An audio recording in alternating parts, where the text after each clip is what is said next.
Você treina a perna toda semana, faz mesa flexora, stiff, levantamento terra, mas quando você olha para a parte de trás da sua perna, você sente que ela simplesmente não acompanha o desenvolvimento do seu corpo?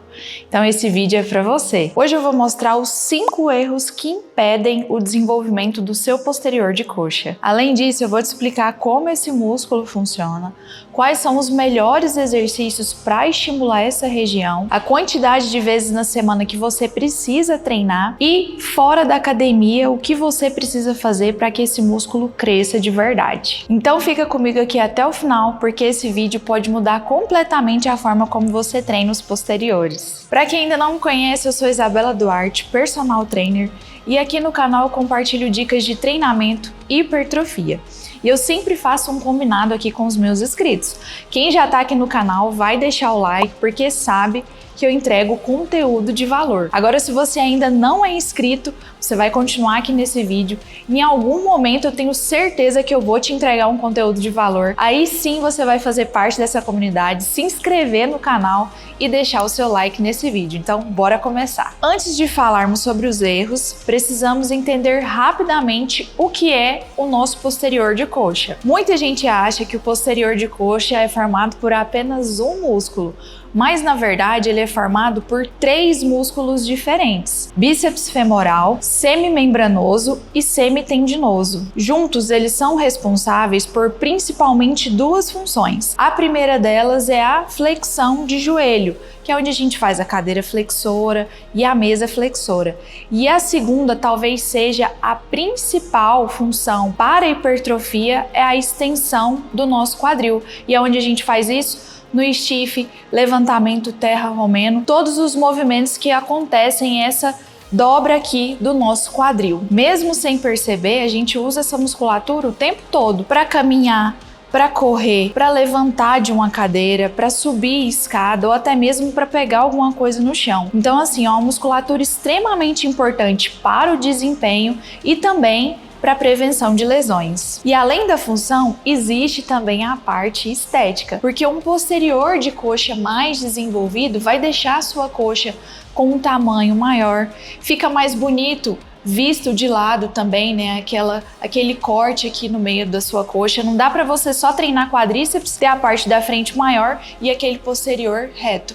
Então ter um equilíbrio entre esses músculos faz toda a diferença. Erro 1. Achar que está treinando posterior, mas não está. Esse talvez seja o erro que eu mais vejo. A maioria das pessoas não faz um treino de posterior de coxa. Simplesmente seleciona 1 ou 2 exercícios, joga para o final do treino de perna e acha que já foi suficiente. Na prática, você está fazendo um treino de quadríceps com alguns exercícios de posterior e isso faz toda a diferença. Se você realmente quer desenvolver essa musculatura, ela precisa receber atenção, volume e intensidade compatíveis com a importância que ela tem. Aproveitando esse assunto, eu vou deixar aqui para vocês o meu top 4 melhores exercícios para desenvolver o posterior de coxa. Lembra que eu falei para vocês que tem 2 funções importantes nesse músculo, que é flexionar o joelho e estender o quadril? Então a gente vai começar pelos equipamentos que a gente flexiona o joelho, que é aqui na mesa flexora. Fica atenta na hora de realizar esse exercício. Por exemplo, o seu joelho ele não vai ficar aqui em cima do banco, tá? Se a gente deita na mesa flexora e deixa o joelho apoiado em cima do banco, gera, gente, um desconforto enorme em cima do joelho, uma pressão mesmo no joelho, e você não consegue jogar a força lá pro seu posterior de coxa. Então é normal o joelho passar um pouquinho aqui do banco, tá? Ele fica para fora mesmo, para que você consiga flexionar a perna e jogar a força lá pro posterior de coxa. Lembra sempre de ajustar, ó, a altura do equipamento, tá? Você vai deixar ele um pouquinho mais baixo mesmo, para a gente conseguir ter uma boa amplitude de movimento. E essa parte aqui do aparelho, ela vai ficar aqui embaixo, você não vai deixar em cima do calcanhar e nem na panturrilha, senão vai ficar desconfortável para realizar o movimento. Então fica próximo da linha do seu calcanhar, um pouquinho acima, e ele não pode ficar rolando também, senão vai ficar desconfortável para realizar o equipamento.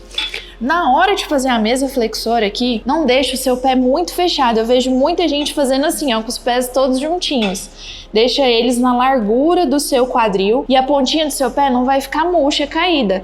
puxa essa ponta do pé aqui para cima, porque aí você consegue ter mais estabilidade e consegue também concentrar mais a força lá no seu posterior de coxa. Outro erro comum é deixar esse bumbum empinado lá para cima, não deixa o quadril apoiado aqui no banco e aí você sente mais dor na lombar do que no próprio posterior de coxa. Então o que você tem que fazer? Encaixa esse bumbum aqui para dentro. Sabe quando a gente contrai o glúteo para dentro? Você vai fazer isso. Encaixar esse quadril, força bem seu quadríceps no banco, aí sim você vai conseguir jogar toda a força lá pro seu posterior de coxa. Aí sim a mesa flexora vai ser super eficiente para a gente conseguir desenvolver essa região. Agora vamos pro terceiro exercício. A cadeira flexora, ela é superior à mesa flexora. Mas por que, Isa? Se as duas flexionam ali o joelho? Porque aqui na cadeira flexora você vai ficar sentada. Então o quadril ele fica mais flexionado. Acaba que a gente já fica com a perna um pouquinho mais alongada e o músculo fica mais contraído durante o movimento. Então a cadeira flexora ela acaba sendo superior à mesa flexora por isso. Aqui tem alguns detalhes que são muito importantes de ajustar antes de iniciar o movimento. Primeiro é a distância aqui, né, do nosso apoio das costas atrás. Se você deixa ele muito à frente, vai ficar desconfortável. E se você deixa atrás demais também, o seu joelho não vai ter espaço para realizar essa flexão aqui do joelho e o movimento vai ficar incompleto. Então, é normal o seu joelho passar um pouquinho da linha do banco, tá? Pra gente ter essa aberturinha aqui, ó, e conseguir ter amplitude de movimento na hora de flexionar a perna. Esse apoio aqui do nosso pé em cima é a mesma coisa ali da mesa flexora. Você não vai deixar ele na sua panturrilha e nem lá no final do seu pé. É sempre um pouco acima da linha do seu calcanhar, porque assim a gente tem mais estabilidade para realizar o movimento. Não deixe essa perna aberta demais, senão você vai sentir desconforto no joelho, e nem muito fechada. Usa sempre a base, ó, da largura dos seus quadris para realizar esse movimento. Uma coisa muito importante, essa travinha aqui, gente, ela não pode ficar em cima do seu joelho, tá? Geralmente ela fica acima da linha do joelho, aqui em cima da pontinha do nosso quadríceps. Tem duas formas de realizar esse equipamento aqui, gente. Se a sua máquina for muito grande, tem uma dica que eu gosto muito de utilizar e eu passo para as minhas alunas também. Você vai chegar o seu tronco um pouquinho aqui para frente, porque aí você vai ficar mais estável para conseguir realizar esse movimento. Geralmente quando o equipamento é muito grande, e a gente que já não tem muita altura, vai acabar forçando um pouquinho ali a lombar, porque você precisa fazer força lá com o posterior e aí acaba doendo mais a sua lombar do que o próprio posterior de coxa. Mas isso se aplica apenas para pessoas mais baixas ou se você se sentir mais confortável mesmo. As duas formas estão corretas, tanto com o tronco apoiado ou com o tronco inclinado aqui na frente. É só tomar cuidado mesmo com a forma que você vai realizar o movimento para não compensar a sua lombar. Então a cadeira flexora, gente, é um excelente exercício para desenvolver o posterior de coxa e quando bem feito, não tem erro. Agora a gente vai para o segundo melhor exercício. Esse aqui é o levantamento terra romeno, conhecido como romeno ou RDL, gente, que é a sigla da palavra romeno em inglês, porque vocês ficam me perguntando, Isa, qual que é a diferença do romeno pro RDL? Gente, é tudo a mesma coisa. RDL é o nome dele em inglês, que é Romano Deadlift. Então, se você tá fazendo um romeno, você tá fazendo RDL. Vocês não surtam a minha cabeça, pelo amor de Deus. Eu fico rindo desses comentários, mas é o mesmo exercício. Então, se você tá fazendo um romeno, é o levantamento terra romeno e é o RDL também, tá? Que é um excelente exercício também pra gente desenvolver o nosso posterior de coxa. Como realizar esse exercício pra gente conseguir extrair o melhor dele? Pegadinha aqui na barra. Você pode fazer as pegadas alternadas com a palma da mão pra frente e a outra pra trás, ou se você preferir, as duas palmas voltadas para trás, tá? Isso aí depende totalmente do seu conforto mesmo. Para segurar aqui na barra, quanto maior a carga, mais difícil é. Então eu prefiro fazer a pegada invertida ou utilizar um strap na hora do treino. Então vamos lá, retirei aqui essa barra do suporte, os nossos pés vão ficar na largura do nosso quadril, tá? É um movimento onde a gente vai fazer uma extensão do nosso quadril para trás. Lembra que os de extensão são os principais movimentos para enfatizar o nosso posterior de coxa? Não esquece de, ombrinho aberto, abdômen contraído, deixa o seu tronco bem estabilizado para não ficar sentindo a sua lombar na hora de realizar o exercício. Você vai jogar o seu quadril para trás e quando a barra estiver chegando próxima do seu joelho, você vai flexionar ele como se você fosse fazer um agachamento, mas o quadril não abaixa, tá? O quadril, tá lá para trás. Desce, mantendo a coluna bem alinhada, volta fazendo força com o seu calcanhar para a fase aqui inicial. Então esse é o movimento base do levantamento terra-romeno. Quadril vai lá para trás, barra chegou aqui na linha do joelho, flexiona o joelho, empurra esse bumbum lá para trás e sobe. Gente, o romeno é um exercício excelente, não só para o nosso posterior de coxa, como também para os glúteos. Então, assim, para mim ele é indispensável num treino com ênfase em posterior de coxa.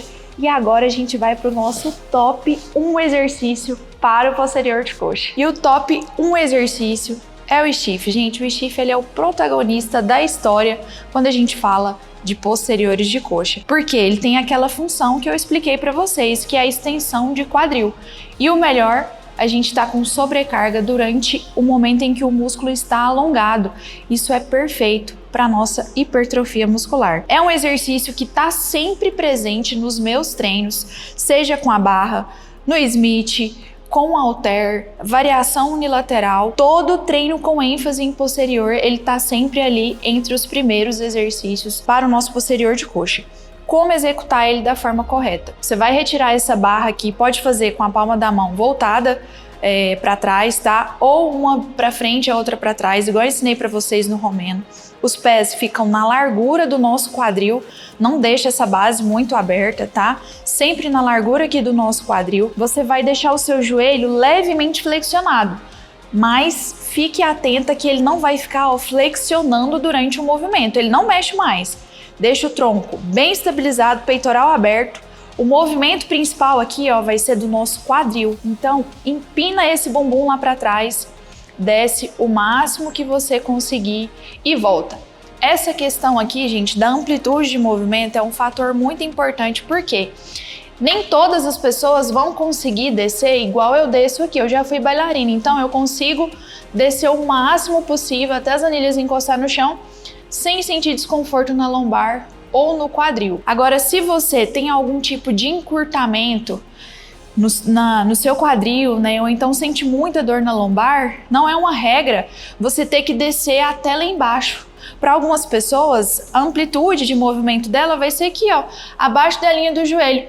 E tá tudo bem, o exercício vai ser eficiente para você também. Então você vai tentar descer até onde a sua amplitude te permite, até onde o seu tronco fique alinhado e você não compense a sua lombar, não deixe o peso ficar puxando ali a sua lombar, senão vai ficar só desconfortável. Então, o stiff é um exercício que dá para todo mundo fazer, mesmo se você tem ou não algum encurtamento, e ele precisa estar no nosso treino com ênfase em posteriores de coxa. Aproveitando que eu acabei de explicar sobre o stiff, a gente vai falar agora do segundo erro, que é evitar exercícios que a gente fica na posição mais alongada. Esse é um erro enorme. Muita gente deixa de fazer stiff ou levantamento terra-romeno por ser exercícios difíceis de realizar. Mas vocês precisam entender que durante a execução desses movimentos, você vai deixar o seu músculo alongado e ao mesmo tempo ele vai produzir força, o que é perfeito para a hipertrofia muscular. Só que vocês precisam prestar atenção numa coisa, não é para fazer aquele movimento aqui, solto, relaxado. A gente precisa manter o nosso músculo sob tensão.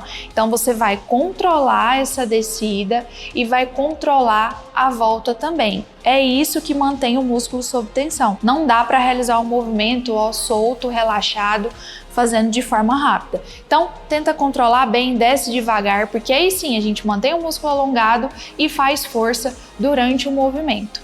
Isso é perfeito para a nossa hipertrofia muscular. O erro 3 é executar o movimento rápido demais, tem a ver com o que eu acabei de falar para vocês. Tem que controlar, gente, a cadência durante o movimento. Não dá para você despencar de uma vez e voltar com impulso na hora de realizar o stiff. Pensa que na hora do movimento você tem que descer em 3 segundos. Então segura aqui a barra, desce 1, 2, 3. E na volta você não vai voltar com impulso, você vai voltar um pouquinho mais rápido, só que fazendo força lá com o seu calcanhar e trazendo o quadril de volta. Esse controle do movimento aumenta o tempo que o nosso músculo fica sob tensão e faz toda a diferença na hora de realizar o exercício. Erro 4, treinar o posterior com um volume muito baixo. Outra dúvida muito comum é a quantidade de vezes na semana que você precisa estimular essa região. Muita gente faz o quê? Vai na academia, treina e deixa os exercícios com ênfase em posterior lá para o final do treino, e aí estimula a região no máximo uma vez ali na semana, 2 vezes na semana, faz 1 ou 2 exercícios e aí que tá o principal problema. O volume fica muito pequeno, não tem como você desenvolver o seu posterior desse jeito. O que eu faço aqui comigo e com as minhas alunas e dá assim super certo? A gente tem um treino na semana que o foco total desse treino é no nosso posterior de coxa. Não tem como isolar o posterior por completo. Então a gente faz um treino com ênfase em posteriores e glúteos, só que os exercícios com ênfase em posteriores, eles estão sempre no topo do treino. Você vai fazer todo esse treino com essa ênfase na mesa flexora, cadeira flexora, stiff, levantamento terra romeno, e nos últimos exercícios ali você joga alguns estímulos para glúteo e aí você tem um treino perfeito e completo que vai estimular de verdade essa região do posterior de coxa. Erro 5. Achar que o músculo cresce na academia. Gente, todo vídeo eu falo isso e vou continuar falando. O músculo, ele não cresce na hora do treino. Ele vai crescer no momento do descanso, na hora que você vai embora ali para casa. Então é super importante a gente manter uma boa hidratação pós-treino, alimentação e sono. Esses 3 fatores são indispensáveis para o nosso músculo desenvolver de verdade. Ele não vai crescer na hora do treino, então é na hora que você está descansando. Beber água da forma correta é importante, se alimentar com boas fontes de carboidrato e proteínas, principalmente para auxiliar na recuperação desse músculo, e dormir bem, porque é durante o sono que as nossas fibras ali vão se reconstruir, se recuperar. E é aí que acontece o processo de hipertrofia, onde ela fica mais forte e maior. Então, gente, leva muito a sério, eu falo isso para vocês em todos os vídeos. O descanso é o fator mais importante para a gente aumentar a nossa hipertrofia muscular. Apresentei 5 erros: não treinar posterior de verdade, evitar os exercícios de posição alongada, não controlar a cadência durante o movimento, o volume de treino muito baixo durante a semana e achar que o músculo cresce na hora do treino e não na hora do descanso. Então não depende só de uma coisa, são vários fatores que estão ligados para a gente desenvolver essa musculatura. Agora sim, se você ficou aqui até o final, deixa seu like. Se não é inscrito, se inscreve no canal e comenta aqui, gente. Eu quero saber de você qual exercício é essencial no treino de posterior de coxa e você sentiu que ele realmente desenvolveu depois que você começou a fazer, que eu vou ler pessoalmente e responder todos vocês. Então, um beijo e até o próximo vídeo.